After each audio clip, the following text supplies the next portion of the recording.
On one day, the head manager who I was friends with came to me and said, we can't sell to you anymore because you're buying all of our inventories. And the corporate manager came in and said, we're gonna watch your sales from now on to see if you're selling to any suspicious resellers.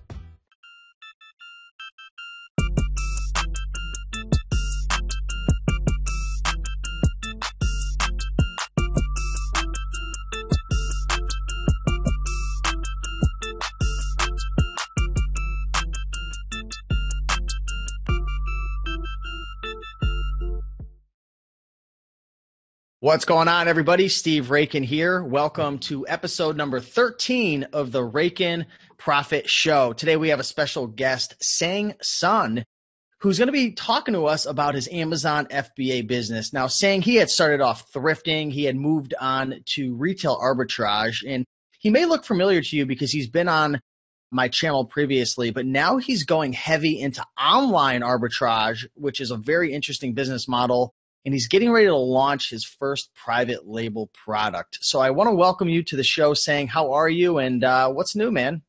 Oh, good. Everything's good. Just very busy because of the time. We're heading into Q4, so a lot of work, and I'm excited for this Q4. The sales has been spiking up, so everything's good. When did the sales start spiking? Because people are always wondering, like, and for the people who don't know, Q4, it's, the last 3 months of the year. That's when, sales go crazy at brick and mortar stores, but also online. When did you start to feel that spike hit your sales? The spike I felt in the beginning of November. So like as soon as November hit, sales started to climb very aggressively. That's maybe because a lot of people are shopping in November, but other side is a lot of stores were having sale starting November, so I was buying in a lot more inventories and sending in more items. So yeah. Cool, awesome. So let's dive a little bit into your story. I want to guess because I think I remember the last time I interviewed you were either 23 or 24. Am I spot on or no? Close? I think I was 24. Are you still 24? I'm 25 now. Okay. So it's a year later. So tell everybody your story, man. You're 25. You're a young guy. We actually met where were we? In New Jersey, right? New Jersey, yes. Jersey City. And we got to hang out and talk and whatnot. But tell everybody who doesn't, obviously I know your story, but tell everybody who's listening on iTunes and on the YouTube channel, kind of how'd you get started in, e-commerce and reselling and now online arbitrage, and you're getting into PL. What's your story? Okay, so back when I was college student, I wanted to become a dentist because my family background, being an Asian, education is very important. So because of that, I decided to become a dentist. However, as soon as I graduated college, that wasn't the route that I wanted to go while shadowing a dentist, working for a dentist. And then looking at different job options, I decided entrepreneur was something that I wanted to pursue. So looking various routes into entrepreneurship, initially I got started into Kindle publishing, as a lot of people start in back then, because it was kind of easy to enter into. But soon after that, it didn't work out too well, so I was looking into other ventures to pursue, and reselling caught my attention. So I wanted to start into reselling, but I didn't know how to. So thrifting was easy route to enter into because of the low levels of entry. So I got started as thrifter, and then as my capital grew, I saw more opportunity into retail arbitrage because the easiness to scale. And then right now, again, I stumbled upon myself getting caught into unable to scale as fast as I wanted to. So I transitioned into online arbitrage and doing that alongside with private label. Wow, that's cool. So I got a couple questions for you. How does your family, because I know there's probably a lot of people who are watching, maybe in the Asian culture or cultures that are similar that really have a lot of emphasis on education. How did you handle I'm sure maybe your family members were saying things like, hey, you should become a dentist or a doctor or, go down that route. How did you transition and continue down your entrepreneurial route when you had that family pressure? Because I could only imagine how difficult that would be. It was difficult at first because I was a very good child. When I was very young, maybe high school or middle school, I played around with video games a lot. But when it got serious, college time, all I did was study, be a good kid. I didn't party at all. Party a little bit, not at all, but so A little. a little bit. So they kind of believed in me that I was gonna do well with everything that I did, and I wasn't gonna slack off or anything like that. Not that they initially thought that I didn't want to become a dentist because they would think that dental school is hard, and they would guess that I didn't want to choose that route because of difficulty, but they right away got that it wasn't about that. It was that I didn't want to just pursue a career as a dentist, and I am going to work hard into becoming an entrepreneur. So they just knew that this was the right path for me. And how long ago was that? 3 years ago, three and a half Wow. years ago. So now 3 years later, you've been able to, build up your businesses. Like you started with thrifting and then you transitioned to retail arbitrage, and now you're doing about 99% online arbitrage. Do you feel like they're happy about it and you're happy with kind of where you are? Like, do you feel like, in all honesty, you made the right decision not moving forward with schooling versus being an entrepreneur? Actually, because our family didn't start off well, we kind of started poor aside. So myself going into college, we struggled a lot. However, Mm. since I myself started working, my brother is working, my mom and my dad is working, our family is more abundant. Yeah. So Oh, it's that's all, cool. Well, that's yeah. man, that must feel really good. That's exciting, man. I'm happy for you. So another question I wanted to ask you for the people who are watching and listening, they're probably wondering, why transition from retail arbitrage to online arbitrage? And I know you had mentioned scale, Hmm. right, which is the ability to be able to, grow your business, make more money without having to essentially spend 2x, three times Hmm. the amount of time to do it, and then hiring and all these different things. I'm assuming. But what are some of the other reasons why you transition from the retail arbitrage business model, which is primarily buying and selling from like retail stores like Walmart, Hmm. Target, Barnes and Nobles, versus online arbitrage, which is essentially the same thing, but instead of walking into a Walmart, you're shopping on Walmart.com or you're shopping Hmm. from other online retail websites. Why'd you transition? Because last time we spoke, you were hard and heavy, going down the pavement, man, in that retail arbitrage game. So why? Why online arbitrage now? One of the biggest reason was that my main source of my inventory was outlet malls, where one particular store I was spending $3,000 to $5,000 every week. I mean, no week missing. I Wait, went wait, wait, there wait, wait. $3,000 to $5,000 every, was it 300? No, 3,000. 3,000 in one day. Whoa. So it's not I go there every day and spending $500 every day becoming 2,000 or 3,000. It's just one day going there, spending Jeez. 3,000 to 5,000, coming out the next week, going in 3,000, 5,000, going out. Yeah. And I was doing that for a couple of weeks, more likely a couple of months, like 5 to 6 months. And then on one day, the head manager who I was friends with came to me and said, we can't sell to you anymore because you're buying all of our inventory. And the corporate manager came in and said, we're going to watch your sales from now on to see if you're selling to any suspicious resellers. And then the manager said, we can't sell to you anymore, and to that particular store.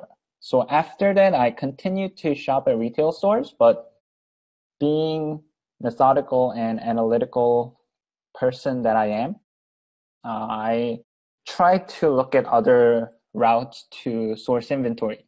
So obviously, I looked at wholesale, private label, online arbitrage, and different routes.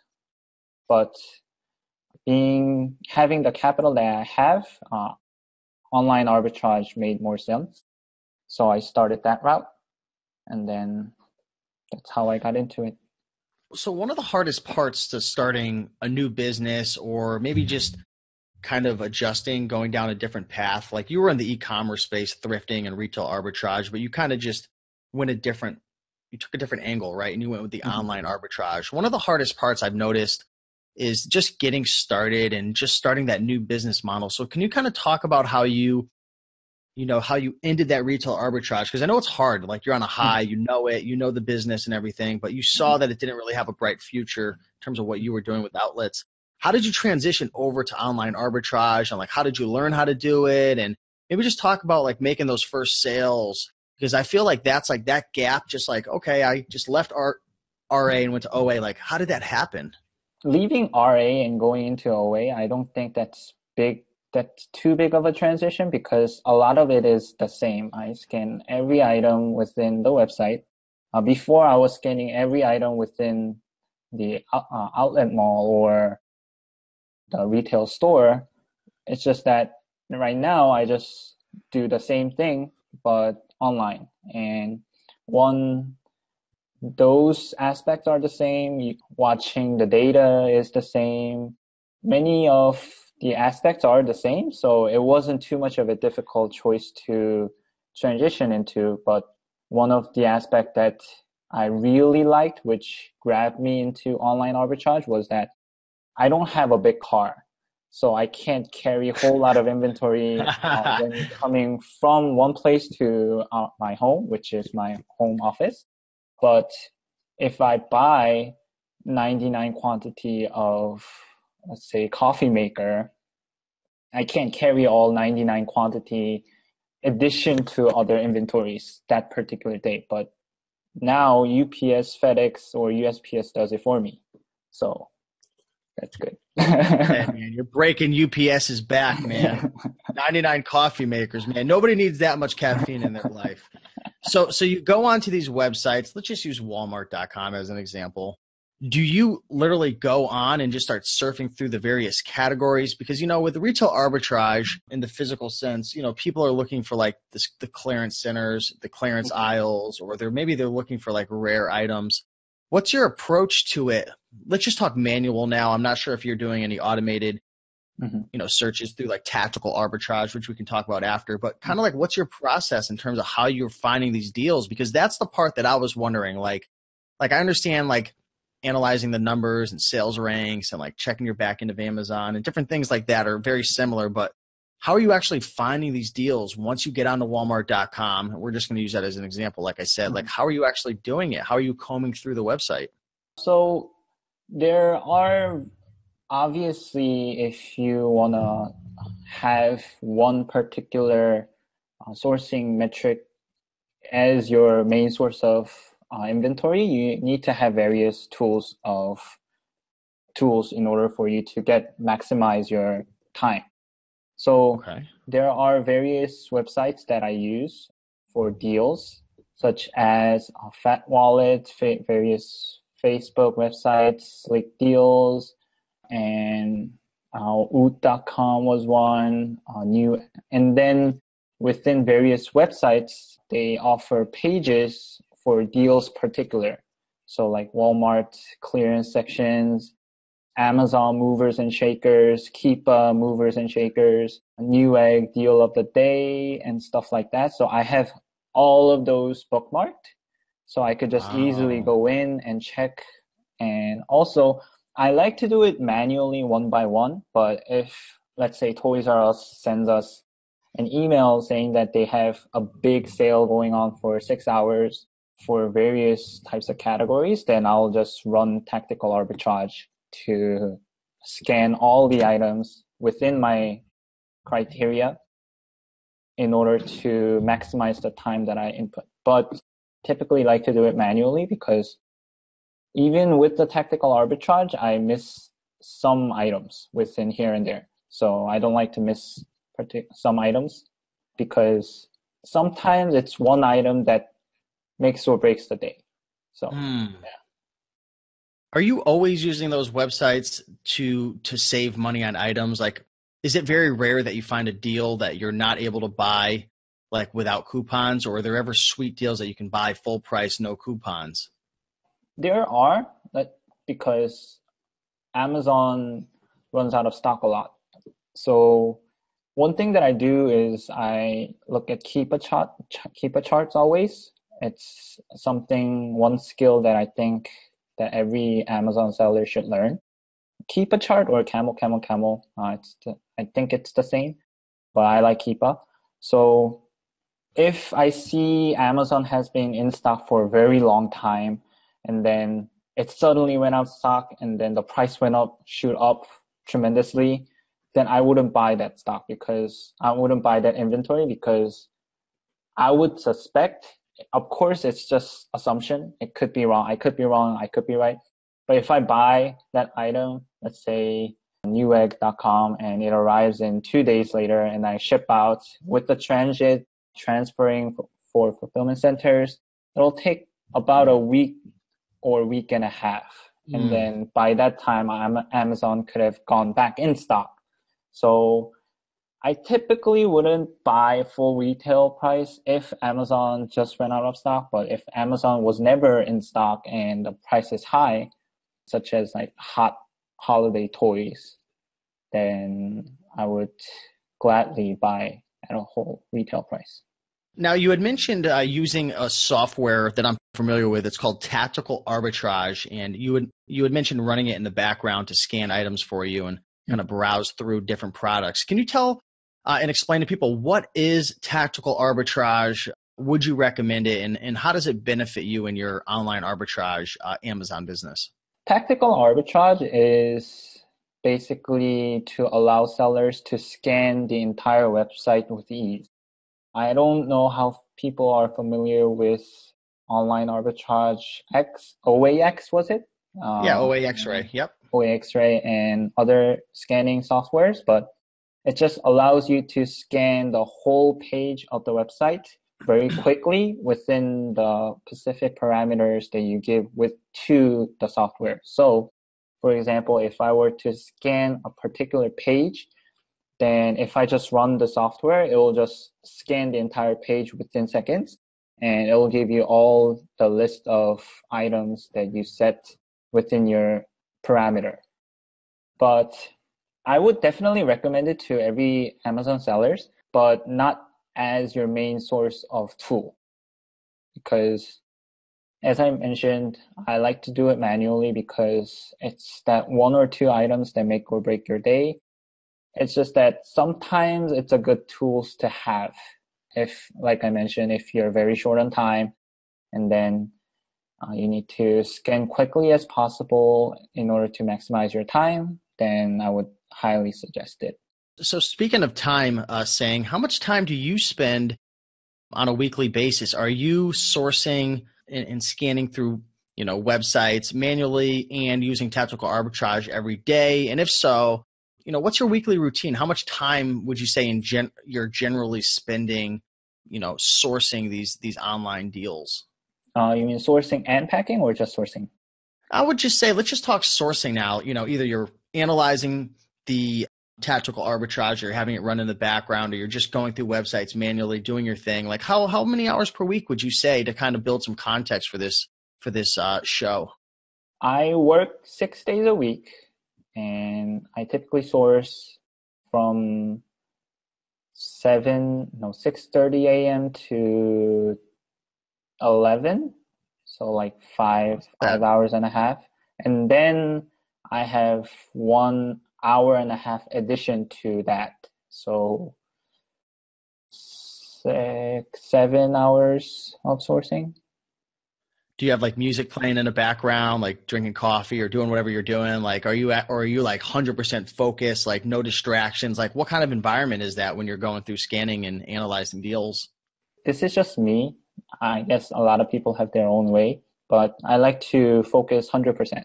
So I just, I wake up, I wake up a little early, get a morning routine in, and then just get a coffee, hot coffee, and then come to my room and just shut the door, put a thick headphone, noise canceling headphone, and just work.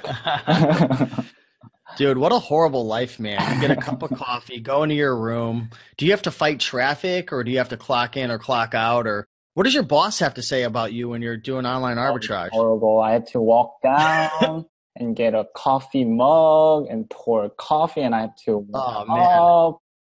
The Jeez. traffic's horrible.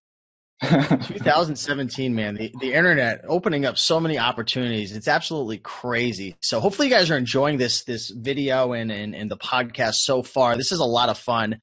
Let's transition into a couple rapid fire questions. And I know we had a lot of different things we can talk about, but it looks like online arbitrage is just a very interesting topic that I think people are going to be interested in. Let me ask you, first of all, are you ready for some rapid fire? Sure. Okay, all right. Well, I don't know, man. I don't know if you can handle it, but let's see if you can. What is one of your biggest success stories to date in terms of, maybe the most amount of sales that you had in a day or something just super cool that happened in your business in relation to like online arbitrage? Actually, yesterday I hit the biggest sale of the day, where previously it was $2,915. That was my personal record. But yesterday was $5,125. And I'm projected to beat that today, actually. Right now Wow. it's 2:30 p.m. in New York, and I have $3,358. So Why are your sales taking off so much yesterday and today? Is it did you just have an item that checked in and it's just going yeah, crazy? yeah. Wow. Target had a big sale, online sale, I think Monday. No, January 2nd, I believe. No, I don't know. January 2nd, 3rd. And then everything arrived the 2 days after that. So November 4th. I packed in everything, I sent in everything, and everything got checked in yesterday. But no, 2 days before. And then it's just transferring and slowly releasing all the items. So What yeah, do you think your profit margins are on that $5,000 day yesterday? margins or ROI? I guess I would just say profit margins. Like, are you usually Margins bringing in? Yeah. probably 20%. Okay. Is that common with online arbitrage? I would say so. Yeah, So it's there not are bad. Thousand big dollar day. probably 1,500. Oh wow. Yeah, Oh cool. That's not bad at all. Let me ask you, what's one thing you love about online arbitrage and selling on Amazon FBA, and one thing you hate? online or Amazon FBA. The transfers. I hate transfers. So What do you mean by that? if my all the items get checked in by today, it takes weeks for all my items to go live. Like Now, why weeks is and that? half a week because they're transferring between the fulfillment centers. Yeah. And because of that, my sales goes went down, not went down, but goes down because slows down, I should say. Slows down because they're releasing my product slowly, where I want instant boost. And what do you love? I love the flexibility because not everything that I have to do it myself, Amazon does it for me. So I could scale more easily. If I were to send out every item by myself, then I can't work from home. So yeah. For somebody who wants to get started selling on Amazon with this particular model, online arbitrage, what do you think is a good amount of capital for somebody to have set aside to get started? With thrifting and starting with books, I honestly think it could start with anything like $1 to Yeah. like $10 to $100. If you're going higher than that, which is like few $1,000s to tens of thousands of dollars, then I would recommend retail arbitrage or wholesale or online arbitrage or PL. But I've seen people do well with books with that much capital. So yeah. What are you spending per week on average lately over the last couple weeks or couple months? And I'm sure it differs based on the season and what deals are going on. But right now for you, if you don't mind sharing, of course, I know when you were doing the outlets, you were saying you were spending $3,000 to $5,000 a pop.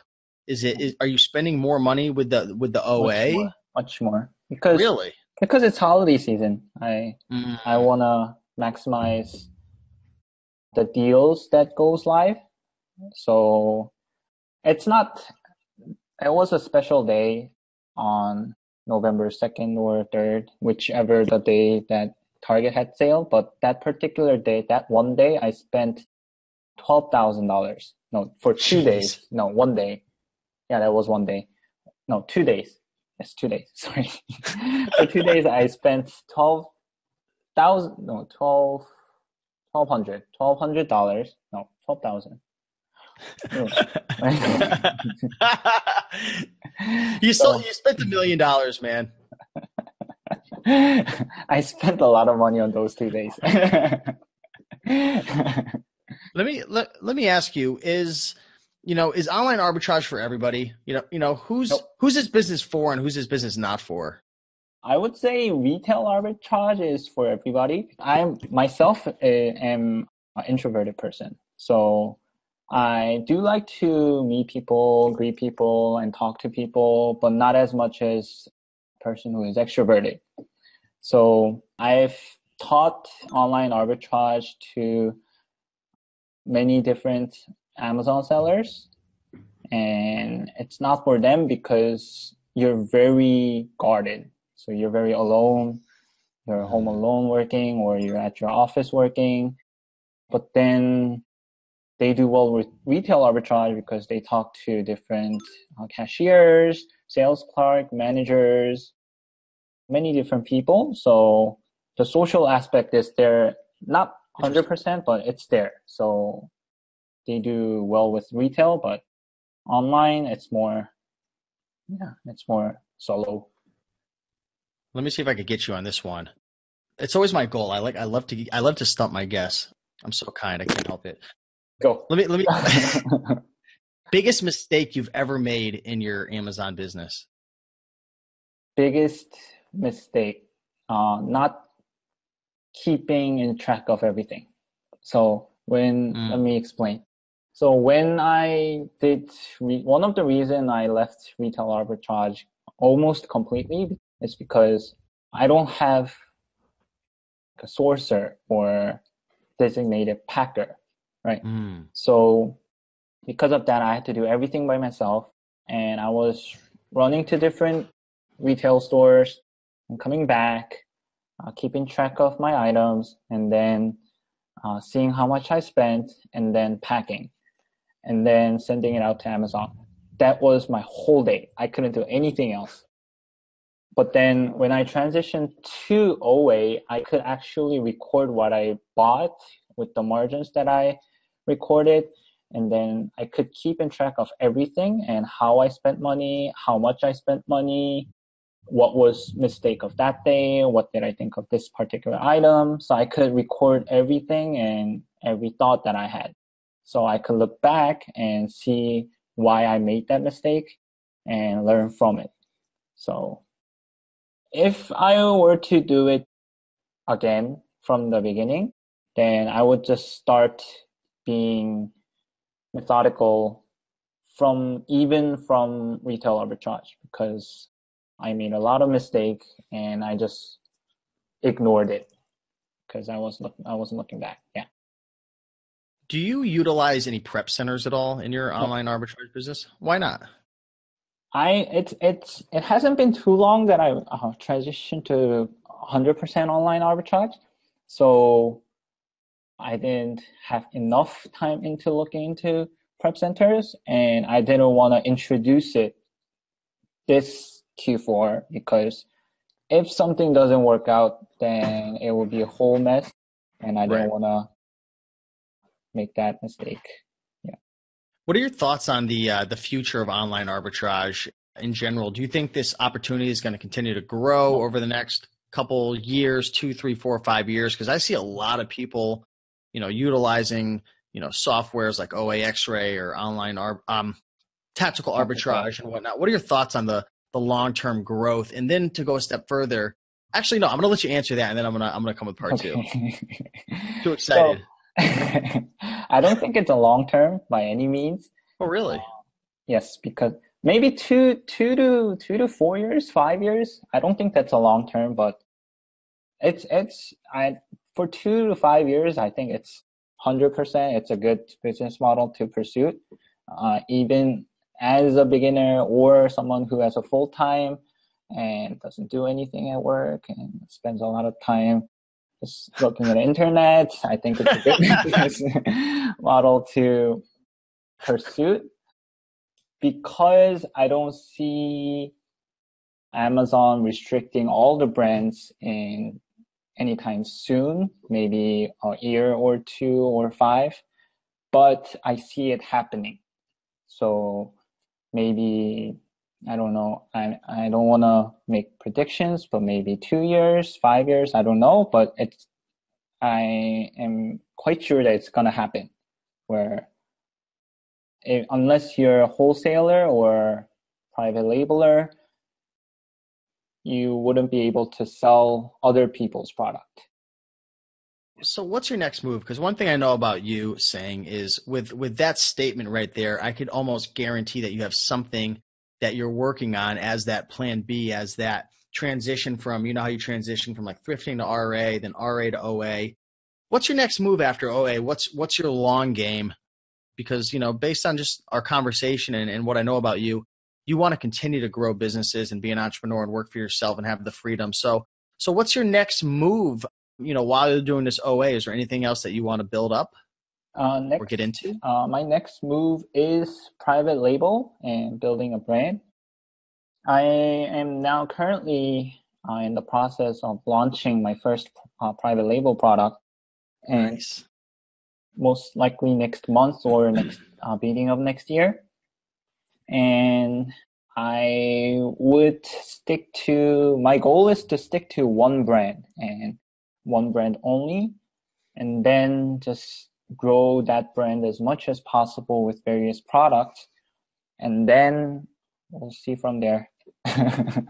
Cool, man. Cool. Well, I think we pretty much covered everything right now. I mean, maybe we can have a follow-up with you maybe in 6 months or so and see how the private label is going, because that's really, really exciting. And I know you were pumped up about that. For everybody watching, what is your private label product? I'm just kidding. I'm sorry. I had to do it. For everybody watching, what are some final words of wisdom that you have for everybody who maybe they're excited about this opportunity with Amazon or thrifting, or maybe they're just kind of like excited about the fact that you're able to just commute into your computer room with a hot cup of coffee and buy items off of the internet and have them shipped directly to your house? Like, what final words would you have for that person who wants to get started? I would say my biggest advice would be do a research. And then I know there is a lot of movement for people saying just do it. You should just pursue it and then think later.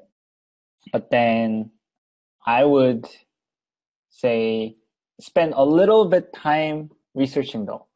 So not just going full head on and then everything not working and then just blaming it on yourself that it's not working because of yourself, but do a little bit of research, maybe a week or at least a day or a week, and then just see how this opportunity is not just all in your head and it's actually working. I would say Amazon FBA is worth it because I am in it, but at least analyze your situations, your family, talk to your family, and then go.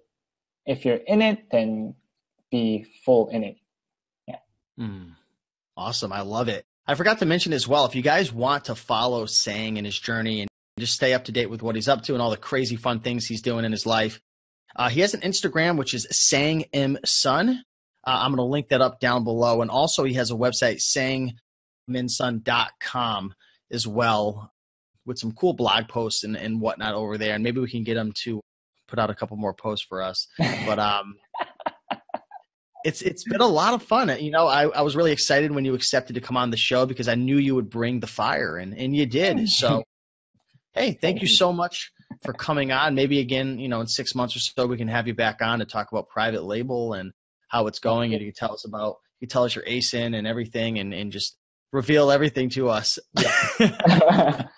Flag my product. Hey, thanks a lot, man. I appreciate you coming on. And again, check out his Instagram, check out his blog. I'll link that up down below. But yeah, appreciate you coming on. Thanks again.